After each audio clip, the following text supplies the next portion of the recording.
part of the calculus of my brain is that you keep an open mind and some naivete, and not be the old guy who looks at, well, I saw that happen back then, and it was going to fail. Because if you have that mentality, you're going to miss everything. You would have missed the 20 teens, I guess. Absolutely. I mean, a lot of people did because it just kept going. Yeah. And you would just have this sort of, got a half glass full here. So look at a half glass full and imagine the possibilities, the optimism of the technology shifts that are occurring in front of us. And rather than like looking at it in a way of like, well, pets.com didn't work, so the next Chewy is not going to work. Well, Chewy really did work.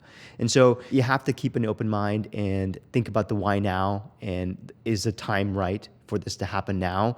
And I think that is the lesson, is the takeaway is the timing of it. A lot of the stuff that happened in the dot-com boom, the timing was just off. There weren't enough eyeballs or enough people ready to adopt these products and technologies. Yep. And it took a good 5 to 7 years later for them to become a bit more mainstream behaviors. So timing matters so much in what we do. And I think that's probably the takeaway, is how do you take all the inputs of like how technology is making an impact, the products we can build with that technology, and how many people can those products reach? And then I think, is it the time now? Right. Or is it 3, 4, 5 years from now? Yeah, or some even 15 years later, right? Like there were some like grocery startups that tried to do it in .com, and that took 15 years later to get going, I guess. Webvan is and then took Instacart. Yep. It took a good 15 years for that to happen. And Yep. it turns out I think the same investor invested in both. Yeah.